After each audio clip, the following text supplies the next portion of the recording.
Bismillahirrahmanirrahim. Assalamu alaikum. So, the series Metals in Bioinorganic Environment, Structure, Function, and Role in Health and Disease. This is our lecture number 7, and the title of the lecture is Significance of Calcium in Biology. So, let's start our very interesting and very informative course. Recommended daily or dietary allowance of calcium. Calcium is present in an adult of 70 kg is about 1.1 kg. However, the daily demand of calcium varies from 2000 to 2500 milligram per day. These are some plant-based sources of calcium. However, the dietary sources, the dairy sources of calcium, you already know very well. So, calcium in biology. 1.1 kilogram of body calcium is found mainly as a constituent of the bones and teeth. So आप ये कह सकते हैं कि 90% जो calcium होता है 1.1 kilogram जो कि कैल्शियम का अमाउंट है जो कि किसी भी एक हेल्दी अडल्ट में 70 किलोग्राम बॉडी वेट के हिसाब से अगर जो है वो होता है तो वो तमाम का तमाम यानी मेनली मोस्टली यानी कि अगर 1.1 किलोग्राम है तो एटलीस्ट 1 किलोग्राम जो अमाउंट है वो मेनली जो है वो बोन्स एंड टीथ में ही पाया जाता है कैल्शियम. लेकिन अब वो जो 10% बच गया वो अमाउंट कैल्शियम का बहुत ज़्यादा इम्पॉर्टेंट है for other processes. So about 10 gram calcium is used for a variety of functions including the regulation of cell functions, muscle contraction and blood clotting etc. जो 10 ग्राम कैल्शियम यानी कि 1.1 किलोग्राम में से बचा हुआ 10 ग्राम ओनली, ठीक है, जो कैल्शियम है जो रिमेनिंग कैल्शियम है टोटल बॉडीज़ कैल्शियम का वो बहुत ज़्यादा जो है वो वैरायटी ऑफ फंक्शंस में यूज़ होता है. जैसे कि बहुत सारे सेल फंक्शंस हो गए जो अभी हम नीचे डिस्कस करेंगे. मसल कॉन्ट्रैक्शन एक बहुत इम्पॉर्टेंट फंक्शन है एंड ब्लड क्लॉटिंग. और ये सिर्फ चंद फंक्शंस हैं, इसके अलावा भी बहुत सारे इंट्रासेलुलर फंक्शंस में कैल्शियम यूज़ होता है और सिग्नलिंग में बेसिकली कैल्शियम यूज़ होता है जो हम आगे जाके डिस्कस करेंगे. So mainly calcium is the constituent of bones and teeth. However, very minute amount of calcium is circulated and used in different cell functions, muscle contraction, blood clotting and etc etc. तो आप यहाँ पर थोड़ा सा figure में भी देख सकते हैं कि बॉडी में कैल्शियम बोन्स में कैल्शियम है, ठीक है, जिसको स्ट्रेंथ जो है वो विटामिन K2 और विटामिन D की वजह से मिलेगी. कैल्शियम की एब्जॉर्प्शन जो है वो विटामिन K2 और विटामिन D रिस्पॉन्सिबल होते हैं बोन्स में कैल्शियम के एब्जॉर्प्शन के. इसके अलावा ये सेलुलर फंक्शंस में इन्वॉल्व है कैल्शियम, ठीक है, और ये ब्लड में जो कैल्शियम है, ठीक है, वो ब्लड से बोन्स में जाता है तो बोन्स स्ट्रॉन्ग होती हैं. और इसके लिए जो है वो इसका पूरा मैकेनिज़्म है ब्लड का कि जो रेगुलेटरी कैल्शियम है वो किस तरीके से बोन्स में जाता है और बोन से वापस ब्लड में कैसे आता है.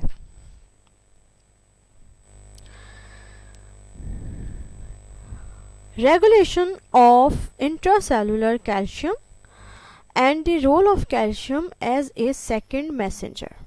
अच्छा, अब थोड़ी सी बातें मुश्किल आनी शुरू हो गई हैं. मुश्किल से मुराद ये अब थोड़ा सा जो है वो नई चीज़ें आ रही हैं कि हमने बिल्कुल शुरू में जब हम एलिमेंट्स को डिस्कस कर रहे थे तो उस वक्त हमने ये चीज़ डिस्कस की थी sodium, potassium, magnesium and calcium के बारे में कि इन चारों में से दो आइंस होते हैं जो मोस्टली आउटर या आउट ऑफ द सेल पाए जाते हैं यानी एक्स्ट्रा सेलुलर, और दो आइंस होते हैं जो इंट्रा सेलुलर एग्जिस्ट करते हैं ज़्यादा। तो कैल्शियम के बारे में अगर आप लोगों को याद हो तो सोडियम एंड कैल्शियम जो है वो मेनली जो है वो एक्स्ट्रा सेलुलर इन्वायरमेंट में एग्जिस्ट करते हैं और बहुत कम अमाउंट में इंट्रा सेलुलर होते हैं। तो जो मतलब कि जो ज़्यादा कंसंट्रेशन है कैल्शियम की वो एक्स्ट्रा सेलुलर होती है। हाउएवर जो कम कंसंट्रेशन, बहुत ही माइन्यूट कंसंट्रेशन इंट्रासेलुलर की होती है कैल्शियम की, एक्चुअली वो कैल्शियम बहुत ही वैरायटी ऑफ फंक्शंस में इन्वॉल्व होता है। तो जैसे कि इधर लिखा हुआ है रेगुलेशन ऑफ इंट्रासेलुलर कैल्शियम, तो वो जो माइन्यूट अमाउंट है, माइन्यूट कंसंट्रेशन है कैल्शियम की जो इंट्रासेलुलर रीजन में आता है, उसकी रेगुलेशन बहुत ज़बरदस्त है। ठीक है, वो बहुत वैरायटी ऑफ फंक्शंस में इन्वॉल्व है और इसीलिए यहाँ पर लिखा हुआ है कि role of calcium as a second messenger. अब ये सेकंड मैसेंजर क्या होते हैं? सेकंड मैसेंजर बेसिकली वो मॉलिक्यूल्स होते हैं जो कि इंटरसेलुलर एनवायरनमेंट में जाकर बहुत सारे सिग्नल्स को जनरेट करते हैं या बहुत सारे सिग्नल्स को स्टार्ट करने का सबब बनते हैं। और सेकंड मैसेंजर इन्हें इसलिए कहते हैं क्योंकि ये सेकंड मैसेंजर होते हैं, यानी कि ये फर्स्ट मैसेंजर के बाइंडिंग से लिंक होते हैं। तो एक्स्ट्रा सेलुलर एक मैसेज आएगा या एक्स्ट्रा सेलुलर एक बाइंडिंग होगी जो कि फर्स्ट मैसेंजर की होगी, और वहाँ से इंट्रा सेलुलर बाइंडिंग या इंट्रा सेलुलर रिलीज जो होगा वो कैल्शियम का होगा जो कि सेकंड मैसेंजर के तौर पर बिहेव करेगा और आगे जाके इंट्रा सेलुलर इन्वायरमेंट में बहुत सारे सिग्नल्स को जनरेट करेगा। So calcium act as a second messenger by activating, regulating and reinforcing intracellular signals such as muscle contraction, release of neurotransmitters and hormones, activation of T cell and B cells, apoptosis and protein kinase C mediated biochemical changes.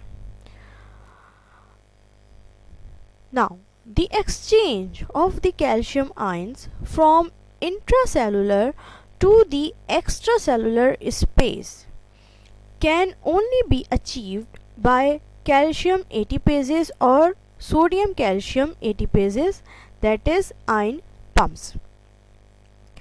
तो जैसे कि मैंने आपको पहले बताया कि calcium की maximum या ज़्यादा कंसंट्रेशन एक्स्ट्रा सेलुलर रीजन में होती है, तो अगर कैल्शियम इंट्रासेलुलर से वापस एक्स्ट्रा सेलुलर रीजन में जाएगा तो एक बात आपको समझ में आनी चाहिए कि इंट्रासेलुलर रीजन में हमेशा कैल्शियम कम क्वांटिटी में होता है। तो इसका मतलब ये हुआ कि कम कंसंट्रेशन से एक्स्ट्रा सेलुलर यानी ज़्यादा कंसंट्रेशन की जानिब मूव कर रहा है कैल्शियम।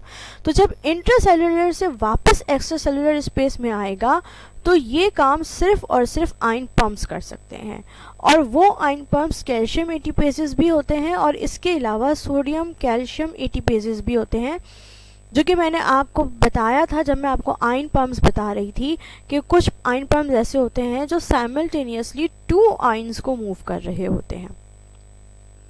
लिहाजा जब भी कैल्शियम इंट्रासेलुलर से एक्स्ट्रासेलुलर स्पेस में अगेंस्ट द कंसंट्रेशन ग्रेडियंट आएगा तो उसको एटीपी की ज़रूरत पड़ेगी और लिहाजा वो आयन पंप्स के ज़रिए ही आएगा।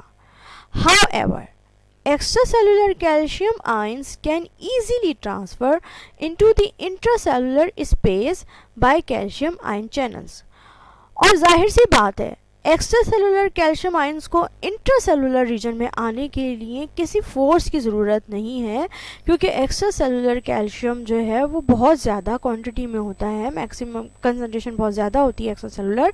हाउएवर इंट्रासेलुलर कंसंट्रेशन बहुत कम होती है कैल्शियम की, लिहाजा ज़्यादा कंसंट्रेशन से कम कंसंट्रेशन की तरफ आने के लिए जो कैल्शियम है उसको किसी किस्म की फोर्स या ईटीपी दरकार नहीं है और वो सिंपली कैल्शियम आयन चैनल्स को यूज़ करते हुए आ जाएगा। लिहाजा एक बात तो ये तय हो गई कि कैल्शियम की जो एक्सचेंज है वो intracellular and extra cellular environment में होता रहता है और जैसे कि हमको पता है कि एक्स्ट्रा सेलुलर स्पेस में कैल्शियम की कंसंट्रेशन ज़्यादा होती है, लिहाजा एक्स्ट्रा सेलुलर से इंट्रा सेलुलर स्पेस में जाने के लिए आयन चैनल्स का यूज़ करता है कैल्शियम, जबकि इंट्रा सेलुलर से वापस एक्स्ट्रा सेलुलर स्पेस में जाने के लिए आयन पम्प्स का यूज़ करता है, जो कि कैल्शियम एटीपेजेस है या फिर सोडियम कैल्शियम एटीपेजेस हैं। जबकि जब कैल्शियम इंट्रासेलुलर ट्रांसफ़र किया जाता है या इंट्रासेलुलर रिलीज़ किया जाता है as a result of first messenger signal, first messenger कोई भी जो है वो न्यूरोट्रांसमीटर हो सकता है, तो उसके बाद जो है वो सीरीज़ ऑफ सिग्नल्स जो हैं वो स्टार्ट हो जाते हैं, जिसको सिग्नल ट्रांसडक्शन का नाम दिया जाता है। तो that's why calcium is known as a second messenger, because it start a series of signals when it releases intracellular when it releases in intracellular region, और जिनमें से कुछ जो है फंक्शंस वो यहाँ लिखे गए हैं, जैसे कि muscle contraction, release of neurotransmitters and hormones, activation of T cells and B cells, apoptosis, and different biochemical changes processes.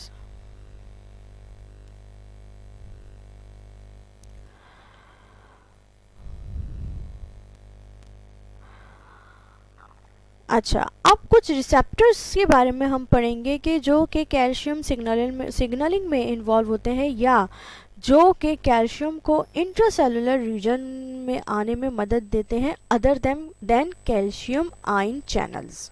ठीक है, क्योंकि ये तो हमने पढ़ लिया कि कैल्शियम आयन पम्प्स और कैल्शियम आयन चैनल्स का क्या काम है। अब हम ये पढ़ेंगे कि other than calcium ion channels and calcium pumps वो कौन से रिसेप्टर्स हैं, प्रोटीन्स हैं जो कि कैल्शियम की ट्रांसपोर्ट में इन्वॉल्व होती हैं और सिग्नलिंग में काम आती हैं। Endoplasmic reticulum and mitochondrion served as intercellular calcium deposits because they stores intracellular calcium। ठीक है, तो इंट्रासेलुलर कैल्शियम यानी कि जब कैल्शियम रिलीज होता है इंट्रासेलुलर रीजन में तो वो दो जगह पे स्टोर होता है, एक तो एंडोप्लाज्मिक रेटिकुलम में होता है और एक माइटोकॉन्ड्रियन में होता है, यानी सेल के अंदर ये जो दो बड़े बड़े ऑर्गेनाइज होते हैं इनमें ये कैल्शियम डिपॉजिट्स के तौर पर होता है, स्टोर के फॉर्म में मौजूद होता है। अब इसको यहाँ से रिलीज़ करवाने के लिए और जो है वो सिग्नलिंग स्टार्ट करने के लिए दरकार होते हैं IP3 एंड रायनोडीन रिसेप्टर्स। IP3 जो है ये आइनोसिटोल फॉस्फेट है और रायनोडीन तो रायनोडीन लिखा हुआ ही है यहाँ पर।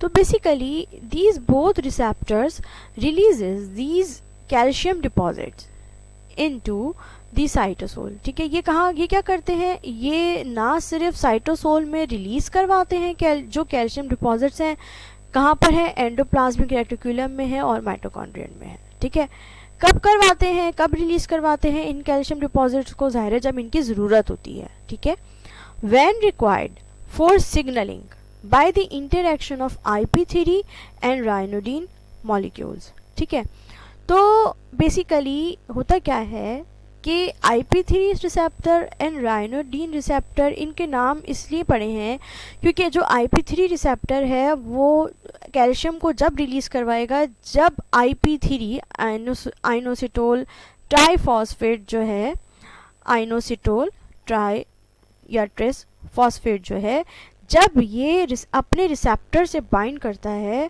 तो उस सूरत में कैल्शियम आयन जो होता है वो रिलीज़ हो जाता है। कहाँ से रिलीज़ होता है ये भी देख लेते हैं, लेकिन इम्पॉर्टेंट चीज़ ये है कि साइटोसोल में कैल्शियम डिपॉजिट्स जो कि एंडोप्लाज्मिक रेटिकुलम या माइटोकॉन्ड्रियन में होते हैं उनकी सिग्नलिंग स्टार्ट करने के लिए हमेशा IP3 एंड रायनोडीन रिसेप्टर्स जो है वो कैल्शियम को उन डिपॉजिट्स को रिलीज़ करवाते हैं साइटोसोल में।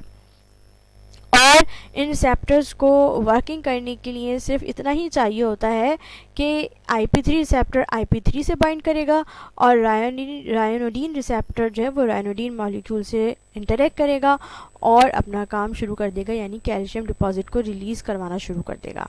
ठीक है, ये आप देख रहे हैं IP3 रिसेप्टर है, ठीक है। ये आप इसकी प्लेस देख रहे हैं कि ये एंडोप्लाज्मिक रेटिकुलम से साइटोसोल में लेकर आ रहा है कैल्शियम को। अच्छा, और बिल्कुल इसी तरीके से ये रायनोडिन रिसेप्टर है और ये भी जो है कैल्शियम डिपॉजिट को एंडोप्लाज्मिक रेटिकुलम से जो है वो लेकर आ रहा है साइटोसोल में। अच्छा, अब इन दोनों में फ़र्क क्या है IP3 के काम में और रिसेप्टर रायनोडिन रिसेप्टर के जो वर्किंग है इसमें डिफरेंस क्या है। IP3 और inositol trisphosphate used for signal transduction in biological cells, IP3 receptor constitute a family of calcium channels responsible for the mobilization of intracellular calcium stores for further signal cascade। ठीक है, यानी ये जो IP3 receptor है ये basically ख़ुद भी calcium channels ही होते हैं। IP3 रिसेप्टर सिर्फ इनको इसलिए कहते हैं क्योंकि ये एक्टिवेट जब होते हैं जब IP3 इनसे बाइंड करता है और तभी ये कैल्शियम को रिलीज़ करने मतलब के होने देते हैं, अदरवाइज कैल्शियम स्टोर रहता है। ठीक है, और तो तभी लिखा हुआ है responsible for the mobilisation of intracellular calcium stores. ठीक है, फॉर फर्दर सिग्नल कैस्केड्स।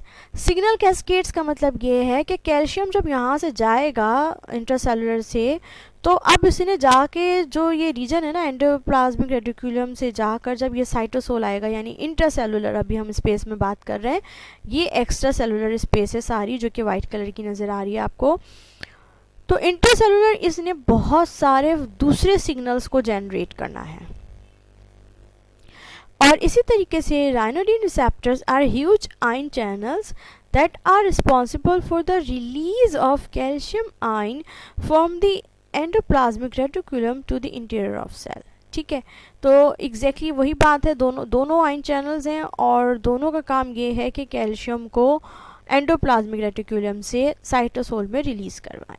ठीक है, दोनों जो है वो सिग्नलिंग कैल्शियम की सिग्नलिंग में इन्वॉल्व होते हैं। सिग्नलिंग में इसलिए इन्वॉल्व होते हैं क्योंकि कैल्शियम जब एंडोप्लाज्मिक रेटिकुलम से साइटोसोल में आएगा तो ही फर्दर जो है वो सिग्नलिंग स्टार्ट होगी। जब तक कैल्शियम एंडोप्लाज्मिक रेटिकुलम में स्टोर रहेगा जब तक कोई सिग्नलिंग नहीं होगी। जबकि एक्स्ट्रा सेलुलर से इंटरसेलुलर इन्वायरमेंट में कैल्शियम को लाने के लिए जो है वो आयन चैनल्स इन्वॉल्व होते हैं। Ion channels ligand gated calcium channels भी हो सकते हैं और वोल्टेज गेटेड कैल्शियम चैनल्स भी हो सकते हैं। लेकिन अगर इंट्रासेलुलर रीजन से एक्स्ट्रा सेलुलर रीजन में कैल्शियम को लेके जाना है तो उसके लिए कैल्शियम पम्प्स यूज़ होते हैं, ATPases यूज़ होते हैं, या फिर सोडियम एंड कैल्शियम एक्सचेंज होता है। यानी कि कैल्शियम जो है वो अगर बाहर आएगा तो सोडियम भी उसके साथ बाहर आएगा है। So this is all about the mobilization of calcium in intracellular region and its signaling and its role as a second messenger. Okay. अब कार्ल मॉडुलेंस हम क्यों पढ़ रहे हैं? क्योंकि कार्ल मॉडुलेंस का मतलब ही ये है कि these are calcium modulated proteins. It is a calcium binding intracellular messenger protein expressed in all eukaryotic cells. Calmodulin can bind 4 calcium ions at a time. Once bound to calcium ion, calmodulin acts as part of a calcium signal transduction pathway by modifying its interaction with various proteins. Calcium binding leads to a conformational change, allowing for coupling of calcium calmodulin to the enzyme, the substrate of which becomes activated. Examples are calcium ATPases, nitrosyl synthases, NAD kinases, adenyl acetylase, or etc. Adenylate cyclase and etc. तो call Magdalene क्या है और call Magdalene का function क्या है? सबसे पहले तो इम्पॉर्टेंट बात ये कि कॉल मॉडलिन जो होती हैं ये कैल्शियम बाइंडिंग प्रोटीन्स होती हैं और कैल्शियम के बाइंड करने के बाद इनमें एक कन्फर्मेशनल चेंज आता है, तभी इनको कहा जाता है कैल्शियम मॉड्यूलेटेड प्रोटीन्स। ठीक है, जब इनमें कन्फर्मेशनल चेंज आता है तो ज़बरदस्त बात ये होती है कि ये जो कैल्शियम और कॉल मॉडलिन का कॉम्प्लेक्स है, ठीक है, कैल्शियम आयन और कॉल मॉडलिन प्रोटीन का जो कॉम्प्लेक्स है पूरा, ये कॉम्प्लेक्स जाकर किसी ना किसी एंजाइम को बाइंड करता है और जब ये किसी एंजाइम को बाइंड करता है तो उस सूरत में उस एंजाइम का जो सबस्ट्रेट होता है वो एक्टिवेट हो जाता है या वो रिलीज हो जाता है या उसमें कोई केमिकल चेंज आ जाता है।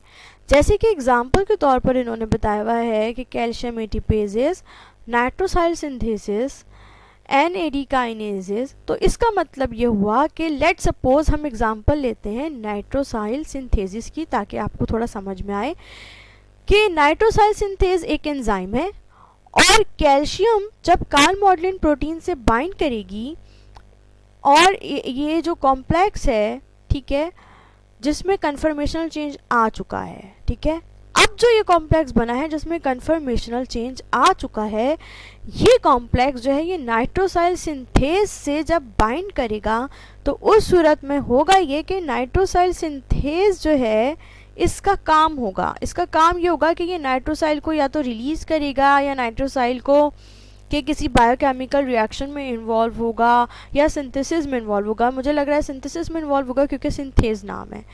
तो अब ये नाइट्रोसाइल एक्टिवेट जब होगा या सिंथेसाइज जब होगा जब कॉल मॉडलिन कैल्शियम कॉम्प्लेक्स इस नाइट्रोसाइल सिंथेज से अटैच होगा। जब तक ये कॉम्प्लेक्स इस एंजाइम से अटैच नहीं होगा substrate of that enzyme will not be activated. ठीक है, जब तक वो सबस्ट्रेट जो है वो एक्टिवेट नहीं होगा। और वो सबस्ट्रेट क्या है? वो सबस्ट्रेट नाइट्रोसाइल सिंथेज के मामले में नाइट्रोसाइल मॉलिक्यूल है। ठीक है, तो ये भी आपके समझ में आ गया होगा कि ये भी अब सिग्नल कैस्केड हो गया ना, यानी कि ये भी नीचे यानी जब कॉल मॉडलिन से कैल्शियम बाइंड करते हैं, ठीक है, एक कॉल मॉडलिन 4 कैल्शियम आयन को एट अ टाइम बाइंड कर सकती है। ठीक है, तो उस सूरत में होता ये है कि बहुत सारे सिग्नल इनिशिएट्स हो जाते हैं और वो जो सिग्नल होते हैं वो सिग्नल ट्रांसडक्शन पाथवे इसलिए कहते हैं क्योंकि अब आपके पास एक नहीं बेशुमार सिग्नल जनरेट होंगे और वो बेशुमार सिग्नल इसलिए जनरेट होंगे क्योंकि कॉल मॉडलिन जो है वो कैल्शियम से बाइंड हो चुकी है और कॉल मॉडलिन एक्टिवेट हो चुकी है। ठीक है, अब इसने आगे जाके बहुत सारे सिग्नल्स को जनरेट करना है और जनरेट करने के लिए इसने खुद अपने आप को बहुत सारी प्रोटीन्स के साथ बाइंड करना है। ठीक है, जैसे कि हमने ये पढ़ा कि ये मुख्तलिफ एंजाइम्स के साथ कॉल मॉडलिन कैल्शियम का कॉम्प्लेक्स बाइंड करेगा और उनकी सबस्ट्रेट्स को एक्टिवेट करेगा। तो इससे आपको समझ में आ रहा होगा कि कैल्शियम का कितना जो है वो कॉम्प्लेक्स किस्म का जो है वो रोल है बॉडी के अंदर और कितने ज़्यादा रिएक्शंस में ये थोड़ा सा कैल्शियम जो इंट्रासेलुलर होता है वो इन्वॉल्व होता है। ओके, अब हम बात कर लेते हैं उन प्रोसेसेस की जो कि और कॉम्प्लेक्स हैं। ठीक है, अभी तक हमने जो बात की थी वो सिग्नलिंग की थी या इंट्रासेलुलर एक्स्ट्रासेलुलर कैल्शियम मोबिलाइजेशन की थी। अब हम ये बात कर लेते हैं कि जब ये कैल्शियम जो है ये इस तरीके से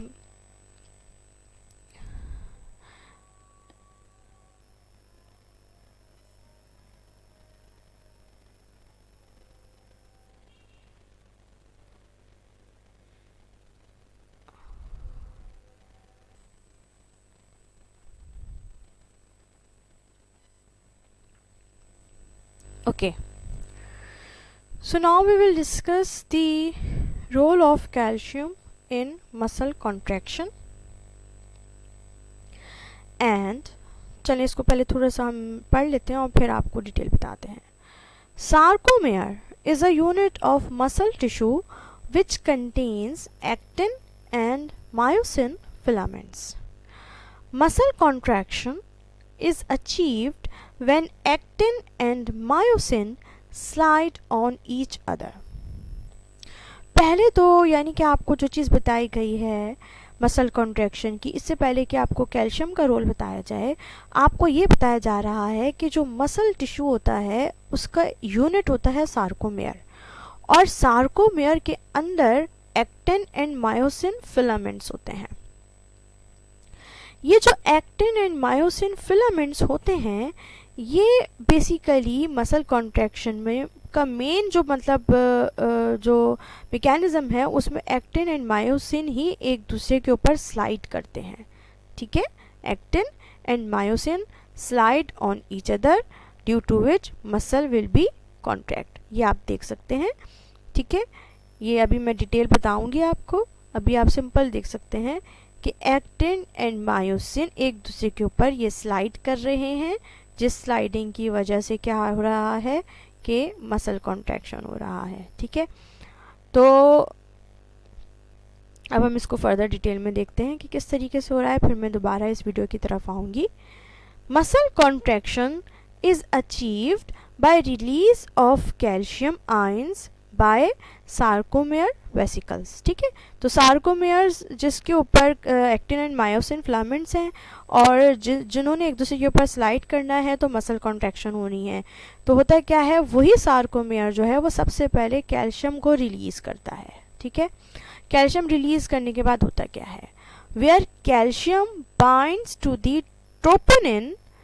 ठीक है, ट्रोपोनिन एक प्रोटीन है जिससे कैल्शियम बाइंड करेगा, और जब कैल्शियम ट्रोपोनिन से बाइंड करेगा तो उस सूरत में क्या होगा, which causes conformational change in troponin.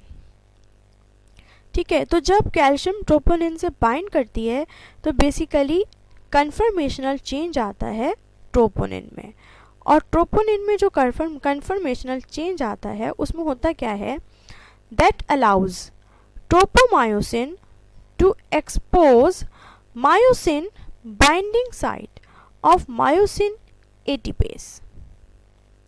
ठीक है, तो जो कन्फर्मेशनल चेंज आएगा उस वजह से होगा क्या कि मायोसिन बाइंडिंग साइट किसकी, मायोसिन एटीपेस की मायोसिन बाइंडिंग साइट एक्सपोज हो जाएंगी. ठीक है, एक्सपोज हो जाएंगी. ठीक है, कहाँ पर, मायोसिन बाइंड्स टू एक्टिन, जब वो एक्सपोज हो जाएंगी मायोसिन बाइंडिंग साइट बेसिकली किससे एक्सपोज हो जाएंगी, कैल्शियम बाइंडिंग की वजह से जो है वो एक्टिन से.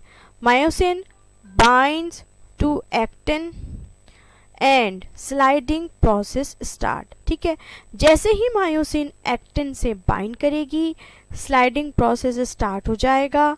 ठीक है, और जब मायोसिन रिलीज करेगी एक्टिन से, when myosin release from actin. ठीक है, जब मायोसिन, ठीक है, अब ये स्लाइडिंग प्रोसेस स्टार्ट हुआ ना, तो ये स्लाइडिंग होती रहेगी. ठीक है, जब तक कैल्शियम मौजूद है स्लाइडिंग कंटिन्यू रहेगी, और स्लाइडिंग कंटिन्यू रहने के लिए स्लाइडिंग प्रोसेस जो है वो किस तरह चलेगा कि मायोसिन एक्टिन से बाइंड करेगी और फिर मायोसिन एक्टिन को रिलीज़ करेगी, मायोसिन एक्टिन से बाइंड करेगी फिर रिलीज़ होगी, और ये बाइंडिंग और रिलीज़ जो है यही स्लाइडिंग प्रोसेस है. तो step number 4 and step number 5 यानी कि binding, myosin binding to actin and myosin release from actin, ये कंटिन्यू रहेगा जब तक कैल्शियम मौजूद है, और जब तक मायोसिन एक्टिन स्लाइडिंग कंटिन्यू रहेगी जब तक मसल कॉन्ट्रैक्शन भी कंटिन्यू रहेगी.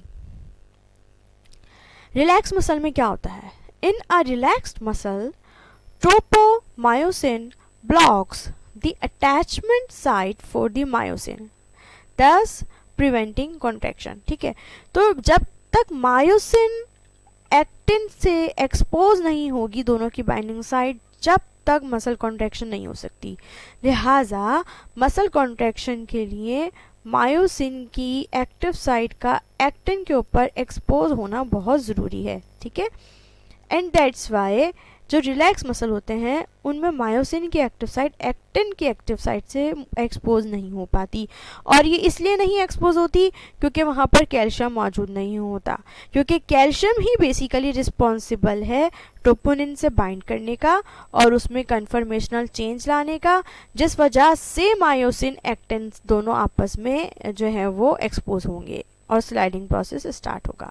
अब आप देख लें, कैल्शियम रिलीज हुआ, कैल्शियम ने ट्रोपोनिन से बाइंड किया, ठीक है, ट्रोपोनिन से बाइंड किया, ट्रोपोनिन से बाइंड होने की वजह से आप ये देख रहे हैं एटीपी से एडीपी बन रहा है, और ये रेड कलर जो है दिस इज बेसिकली व्हाट, ठीक है, ये जो रेड कलर है ये आपका जो है वो बेसिकली मायोसिन है, मायोसिन हेड है रेड कलर का, ठीक है।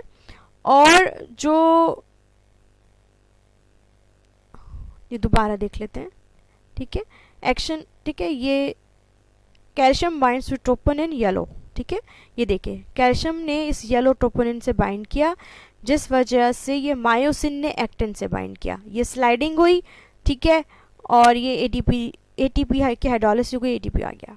दोबारा देखें, कैल्शियम आया, कैल्शियम ने ट्रोपोनिन से बाइंड किया येलो ट्रोपोनिन से, जिस वजह से ये जो कन्फर्मेशनल चेंज हुआ ग्रीन कलर में, इस वजह से मायोसिन के लिए आसान हो गया रेड के लिए कि वो वाइट एक्टिन के साथ अटैच हो और बाइंडिंग करे। दोबारा देखें, कैल्शियम आया, ठीक है, बाइंडिंग की ट्रोपोनिन से, कन्फर्मेशनल चेंज हुआ, जिस वजह से ये मायोसिन वाइट कलर की एक्टिन के साथ एक्सपोज हुआ, दोनों ने स्लाइडिंग की, ठीक है, और अब ये स्लाइडिंग जो है रिलीज होगी, पीछे की तरफ जाएगी, ठीक है, और ये प्रोसेस चलता रहेगा चलता रहेगा चलता रहेगा, ठीक है।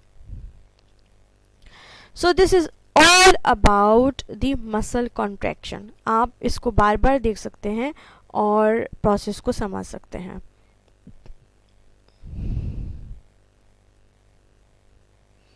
Now another very very important mechanism, calcium is also involve in blood clotting.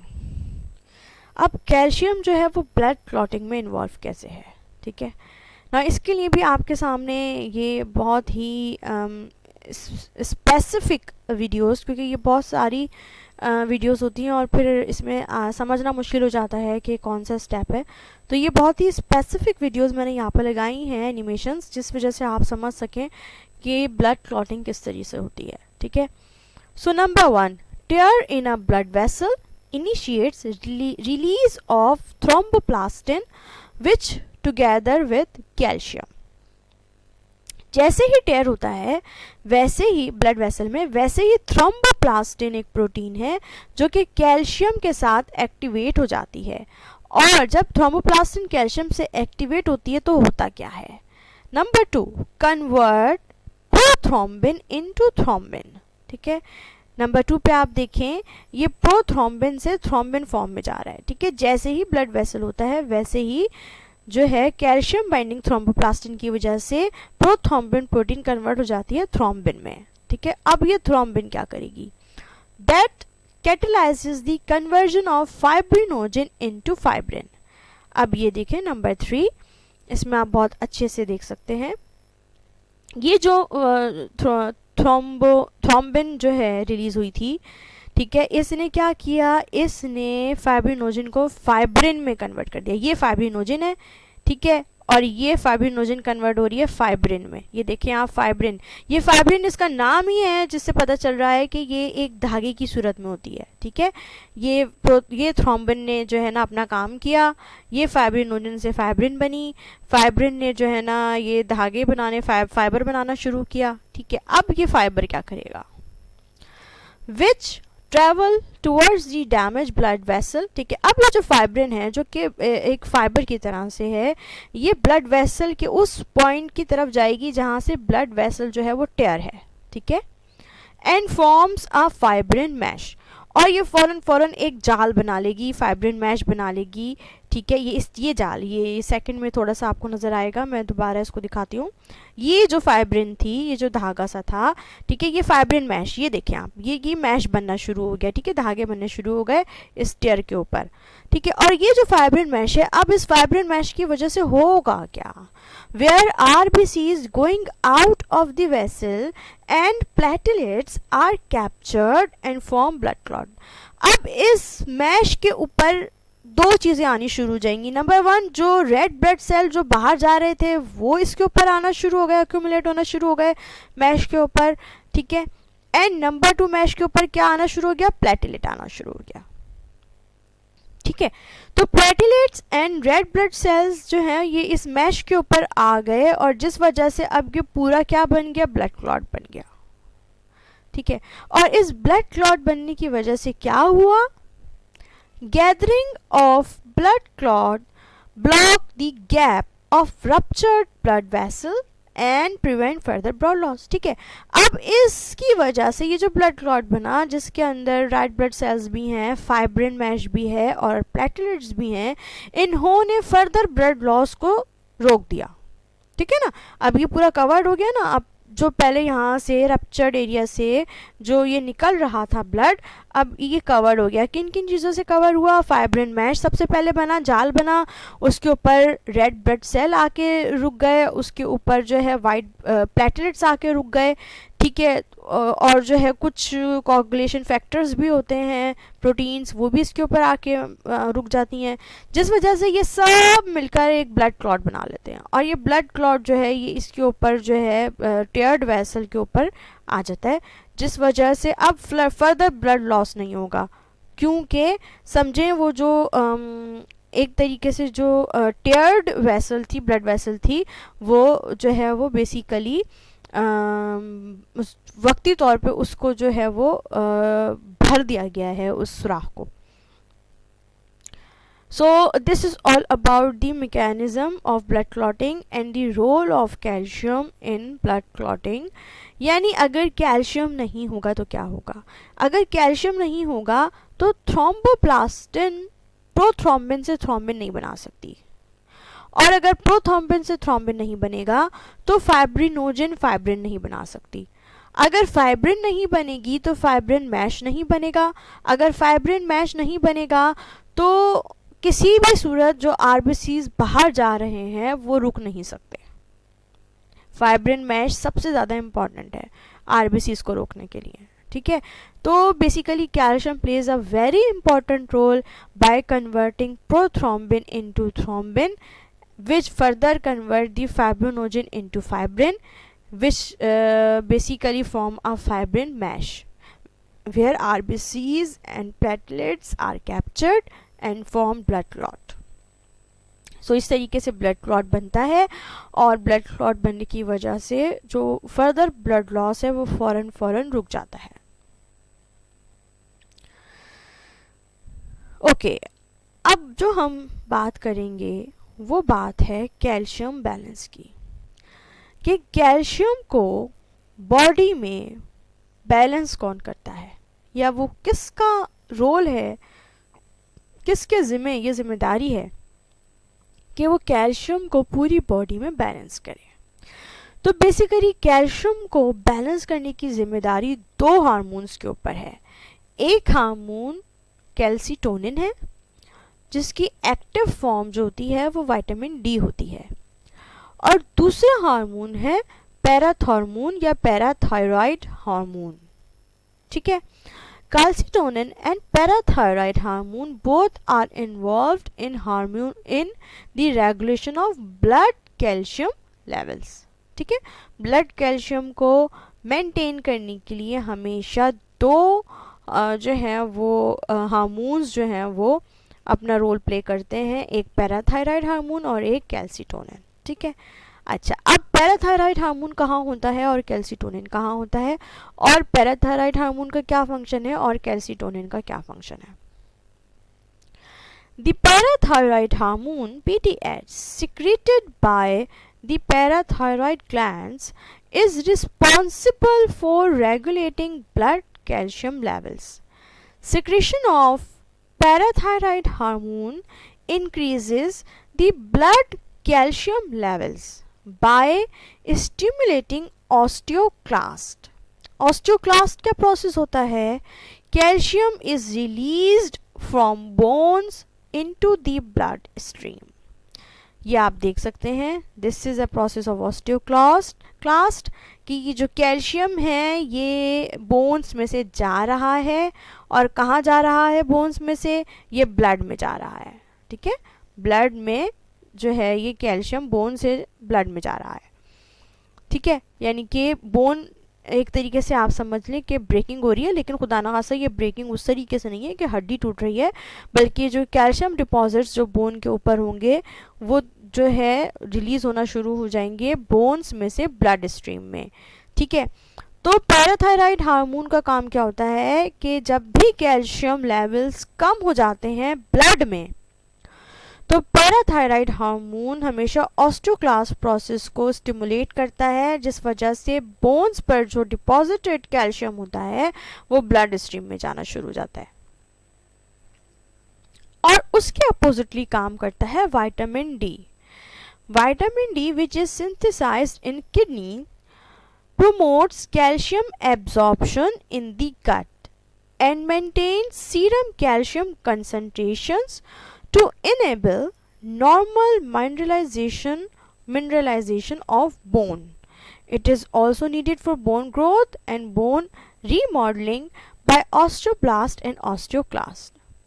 आपको अच्छी तरह पता है कि बोन्स की ग्रोथ होती रहती है, रीमॉडलिंग होती रहती है by the help of two processes, osteoblast and osteoclast. Osteoclast तो आपने देखा कि हड्डियों के ऊपर जो कैल्शियम एब्जॉर्ब है, यानी कि वैसे तो ज़ाहिर हड्डियां ही कैल्शियम की बनी होती हैं, लेकिन जो ऊपर की तरफ कैल्शियम डिपॉजिट्स हैं वो ब्लड में जाने शुरू हो जाएंगे, ठीक है, that is basically osteoclast. Osteoblast क्या होता है? ऑस्टियोब्लास्ट ये होता है कि जो ब्लड में कैल्शियम होता है वो दोबारा से डिपॉजिट होना शुरू हो जाता है बोन्स के ऊपर, ठीक है, बोन्स के ऊपर ब्लड कैल्शियम ब्लड में से बोन्स के ऊपर डिपॉजिट होना शुरू हो जाता है, ठीक है। और ये ऑस्टियोक्लास्ट एंड ऑस्टियोब्लास्ट बेसिकली दोनों प्रोसेस चलते रहते हैं एक दूसरे के साथ, जिस वजह से बोन्स की ग्रोथ भी होती है और बोन्स की रीमॉडलिंग भी होती रहती है, ठीक है। तो विटामिन डी का क्या काम है कि ये कैल्शियम की एब्जॉर्प्शन में इन्वॉल्व होती है, जिस वजह से जो कैल्शियम है वो ब्लड से बोन में दोबारा से जाता है, या बोन मिनरलाइजेशन यानी नॉर्मल बोन मिनरलाइजेशन जो है उसमें कैल्शियम जो है वो वापस ब्लड से बोन्स में जाना शुरू हो जाता है, डिपॉजिट होना शुरू हो जाता है। तो आपको ये पता होना चाहिए कि ये दोनों हार्मोन्स एक दूसरे के अपोजिटली काम कर रहे हैं, जिस वजह से जो कैल्शियम है वो मेंटेन है। ये बहुत अच्छे तरीके से आप इसमें देख सकते हैं कि जब कैल्शियम लेवल जो है वो ये आप देख रहे हैं कि कैल्सिटोनिन ने अपना काम किया, कैल्शियम लेवल जो है वो जैसे ही ज़्यादा हुआ तो पैराथायराइड आ गया, पैराथायराइड ने अपना काम किया, ठीक है। तो basically parathyroid hormone and calcitonin both are working in opposite sense, but they both simultaneously working in order to balance the calcium in blood, ठीक है। तो ब्लड लेवल्स में कैल्शियम को मेंटेन करने के लिए पैराथायराइड हार्मोन एंड कैल्सिटोनिन दोनों workout करते रहते हैं simultaneously but in opposite way. ये इस तस्वीर में भी आप बहुत अच्छे तरीके से देख सकते हैं, समझ सकते हैं। जैसे ही ब्लड में कैल्शियम लेवल बढ़ जाते हैं, इधर हाई ब्लड कैल्शियम लेवल्स लिखा हुआ है, फौरन ही थायराइड ग्लैंड जो है वो पैराथायराइड हार्मोन को जो है वो रिलीज़ करता है। और sorry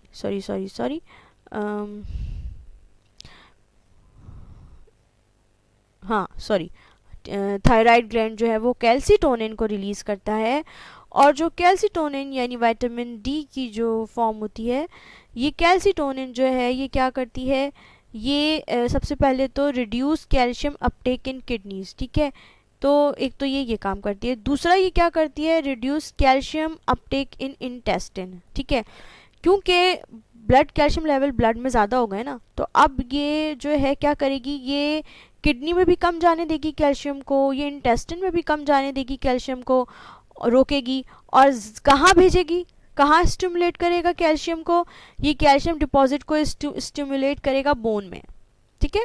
calcitonin stimulates calcium deposition in bones. तो हमेशा हाई ब्लड कैल्शियम लेवल में जो रिलीज हार्मोन होता है वो कैल्सिटोनिन होता है, जो कि स्टिमुलेट करता है कैल्शियम डिपोजिशन को इन बोन्स में, यानी कि जो कि किडनी और इंटेस्टिन में जाते हुए कैल्शियम को कम करता है, और बढ़ाता कहाँ पर है, बोन्स में बढ़ाता है, जो है वो डिपॉजिट करने में काम आता है। लेकिन अगर कैल्शियम लेवल कम होंगे ब्लड में, तो उस वक्त पैराथायराइड ग्लैंड जो है वो क्या करेगा, वो पैराथॉर्मोन को रिलीज करेगा। पैराथॉर्मोन जो है ये क्या करेगा, ये जो है stimulates calcium release from bones, ये बोन्स को से जो है वो स्टिमुलेट करेगा कि कैल्शियम रिलीज हो, और कैल्शियम रिलीज होके दोबारा ब्लड में जाए, और जो ब्लड कैल्शियम लेवल है वो नॉर्मलाइज हो जाए, ठीक है। तो basically parathormone and calcitonin both are working in opposite direction in order to balance the calcium levels in blood। तो ये सारा का सारा प्रोसेस है जिस वजह से कैल्शियम जो है वो ब्लड में बैलेंस रहता है।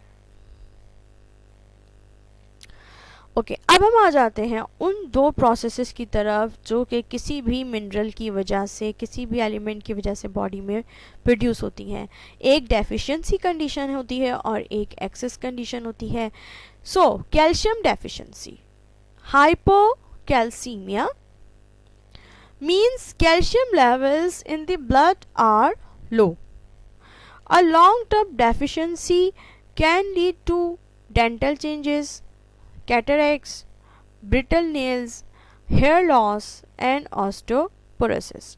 ठीक है, ये सब चीज़ें आप बहुत अच्छे से जानते हैं कि जाहिर सी बात है क्योंकि कैल्शियम जो है वो टीथ्स की जो है वो ग्रोथ में और मेंटेनेंस में इन्वॉल्व हैं, बोन्स की मेंटेनेंस में इन्वॉल्व हैं।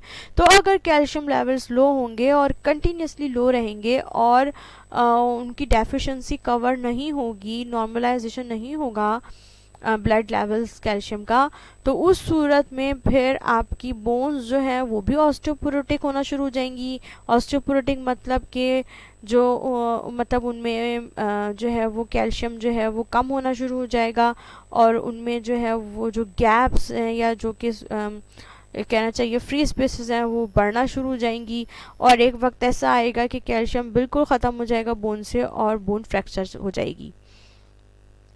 जो डेंटल है उसमें भी डेंटल्स प्रॉब्लम्स भी बहुत आती हैं।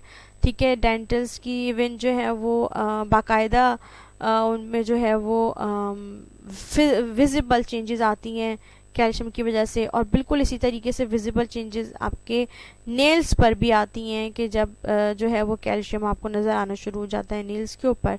ठीक है, और बोन्स में आप देख सकते हैं कि किस तरीके से कैल्शियम जब बोन्स से जाता है तो बोन्स किस तरीके से, ये देखें आप, जब कैल्शियम जो है ये जब बोन से जाना शुरू हो जाएगा, जब रिड्यूस होना शुरू हो जाएगा कैल्शियम, तो उसके बाद जो है वो बोन्स का क्या असर होगा वो आपके सामने है कि बोन्स आहिस्ता आहिस्ता ऑस्टियोपोरोटिक होना शुरू हो जाएंगी और एक वक्त आएगा कि वो फ्रैक्चर हो जाएंगी। तो अल्लाह ताला बचाए सबको इस सूरत हाल से। तो कैल्शियम डेफिशिएंसी का ख्याल रखना चाहिए।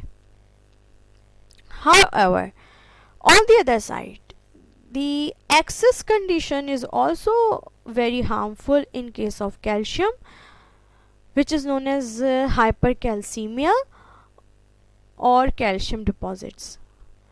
Malfunctions of the calcium metabolism can result in the deposition of sparingly soluble calcium compounds, oxalate, phosphate, steroids in the number 1 blood vessels, where they cause calcification and cardiovascular diseases, and secretion organs, मतलब एक तो ये blood vessels में जो है वो calcification हो रही है, और दूसरी कैल्सिफिकेशन जो है वो सिक्रीशन ऑर्गन्स में हो जाती है.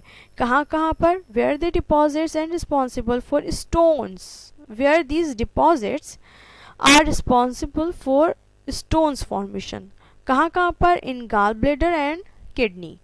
तो ये सिचुएशन आप सब जानते हैं कि जब कैल्शियम डिपॉजिट होना शुरू हो जाता है बॉडी में, तो मेनली वो कहाँ डिपॉजिट होता है? वो किडनी में डिपॉजिट्स होते हैं कैल्शियम स्टोन्स की सूरत में, और गाल ब्लेडर में जो है डिपॉजिट्स होते हैं गाल ब्लेडर स्टोन्स की सूरत में. अगर ब्लड वेसल्स में स्टोर्स होते हैं कैल्शियम डिपॉजिट्स, तो उस सूरत में क्या होता है कि जो आर्टरीज होती हैं, ब्लड वेसल्स होती हैं, वो हार्ड हो जाती हैं, जिस वजह से जो ब्लड फ्लो है वो बहुत ज़्यादा मुतासिर होता है.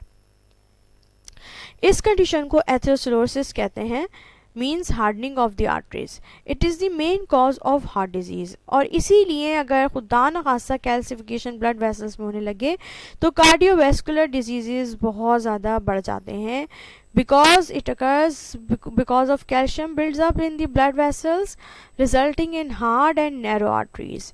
This then leads to the problems such as blood flow obstruction in heart tissues. जाहिर सी बात है, जब ब्लड फ्लो डिस्टर्ब हो जाएगा तो हार्ट प्रॉब्लम्स तो होंगे.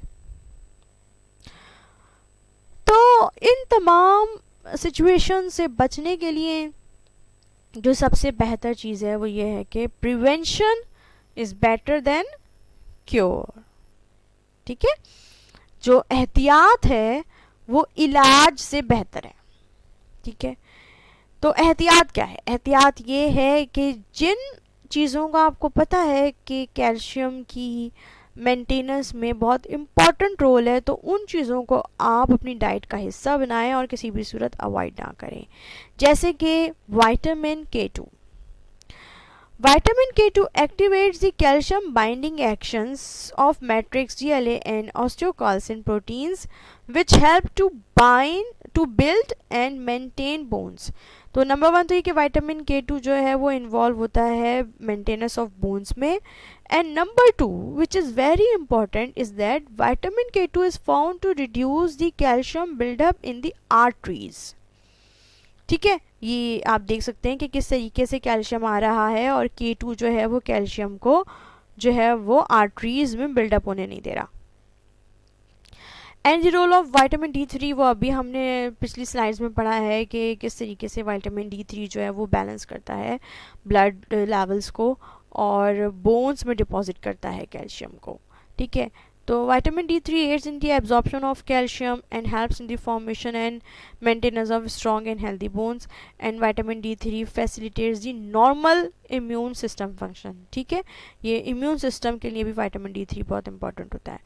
तो अगर हम कैल्शियम रिच फूड्स अपनी डाइट का हिस्सा बना के रखें, अगर हम सन सेफ विटामिन D का इस्तेमाल करें, अगर हम विटामिन K2 को जो है वो कंटिन्यूसली अपनी बॉडी में जो है वो मतलब कि फूड सोर्सेस में इन रखें, और अगर हम फिज़िकल एक्टिविटी में इन्वॉल्व रहें, तो फिर किसी सूरत भी हमको इस तरह के प्रॉब्लम्स नहीं होंगे कि जिसमें जो कि बहुत ज़्यादा ही अलार्मिंग सिचुएशंस होती हैं, चाहे वो खुदा ना खास्ता कैल्शियम की कमी की वजह से हो या फिर कैल्शियम की ज़्यादती की वजह से हो. तो both conditions are basically really very harmful.